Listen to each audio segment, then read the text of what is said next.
As if the Valorant scene and drama could not get any worse, guys, it was actually within 24 hours of all the guard drama we've been breaking down on this channel, thanks to all of you guys who've been checking out the videos. Well, it happens that another team is accusing their organization of owing them allegedly and supposedly hundreds of thousands of dollars. Now, all of this coming with the potential of whatever this lawsuit does entail. I cannot access the documents. They're not really pulling up for me, but it was a great report by .esports of what these former XSET Valorant players are now accusing their org of doing, which is robbery. And a real quick thanks to our sponsor, that being Thunderpick. We have now teamed up with them for esports betting efforts, which does include great games out there like Valorant. They're our first official sponsor. We can't thank them enough, as well as you guys. They will always be in the top line of our description. So if you guys want to go give it a try, please bet responsibly, 18 plus only. More importantly, let's get into the fact that an organization potentially could owe their players hundreds of thousands of dollars. As again, great reporting by .esports, guys. Go check this one out. Former XSET Valorant pros file cases against their org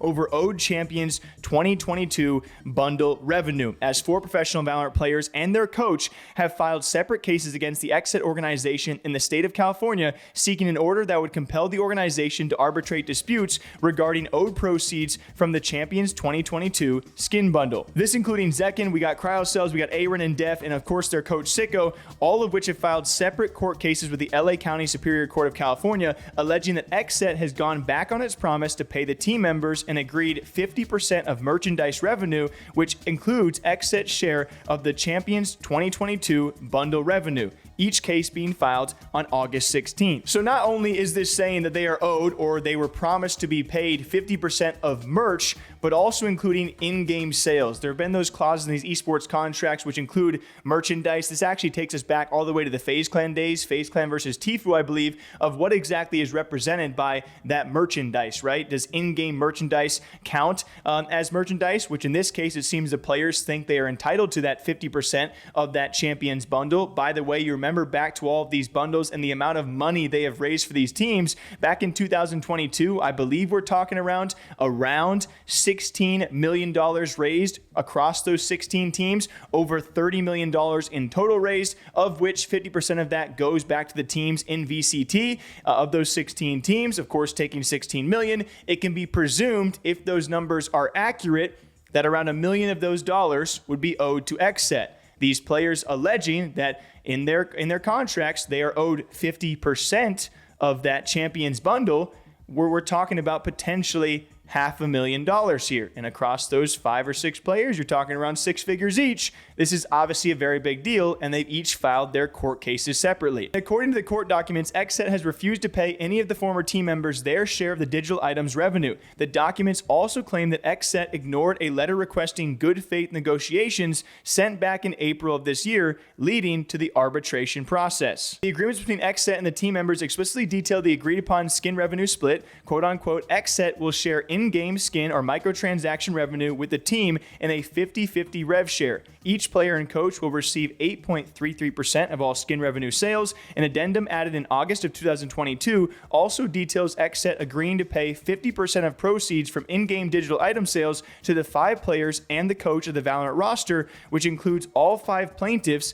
along with BCJ. Not totally sure why BCJ has not maybe filed his own report. Was he paid on time? Was he paid his O's or his dues, or was he just not wanting to get in on this legal process, which can be lengthy and also can be costly? There's also a bit of dispute when it comes to arbitration. I'm not too fine on when it comes to the knowledge basis. I mean, we even had Tarek reacting to this at one point, and I think he was probably equally confused whenever the big words drop in, like arbitration, right?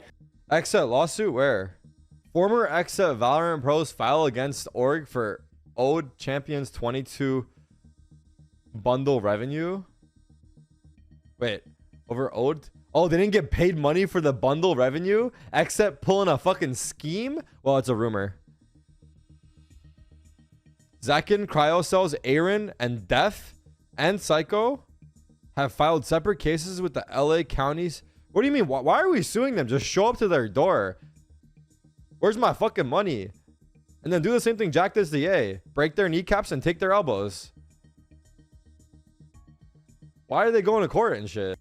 The suits allege that XSET is refusing to honor its own arbitration agreement by rejecting an issue from judicial arbitration and mediation services to pay the...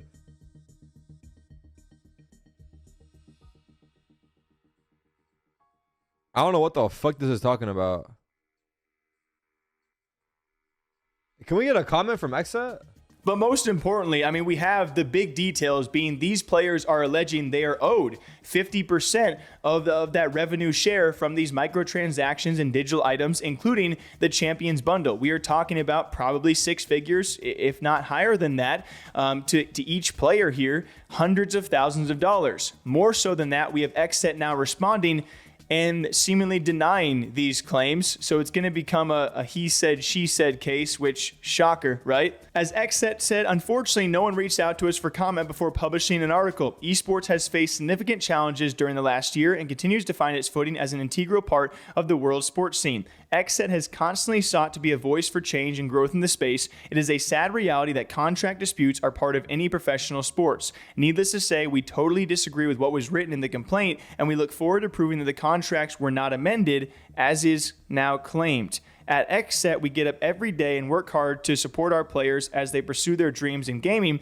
Every penny generated by XSET in esports has been reinvested back into the gamers and into the future of esports. We look forward to continuing to help them generate the money they deserve for their grind. Despite any bumps in the road along the way, we are as excited as ever about gaming's continued evolution. Which I'm like, I mean, that didn't answer anything at all. Of course, when it comes to a legal process, I'm sure they're limited as to what they actually can say. And it's an organization versus players case here. And I'll say at a face value, when you have 4, 5 of your players accusing you of not living up to your promise of owing them 50% of rev share, does this come down strictly to what was worded in the contract or what was promised via mouth to these players? Did they not get the exact wording necessary in these contracts to actually receive 50% of their digital items revenue share? Is that what it comes down to? Will XSET or these players continue to fight this court case? I know, I think in a lot of these cases, a lot of people tend to lean towards, the player and believing them. I'm curious what wording or XSET response would be if we get more details on exactly what is, because we know the blanket accusation the players are making does not look good for XSET. So are they kind of just trying to lean on the fact that legally speaking, we don't owe you guys anything, and then kind of just fluffing up the rest of the response because there really wasn't all too much there? Because if you promised to pay the players 50% and they weren't paid 50%, either you did pay them or you didn't, and then you either didn't pay them because maybe there's a bit of a light wording in the contracts and you didn't have to necessarily have to do so. Clearly there's clearly a disagreement here. We just don't know the basis of those disagreements, because even when I reach out to the players, at least one of them, they can't talk to me because it's an ongoing case. Like they can't say anything, and either can XSET. So it's a case v case. He said, she said. Who do you guys believe? And hopefully this all gets settled and we'll find out who is maybe being a little dishonest. How about that? Till next time, take care. Water, coffee. We'll see you back here soon.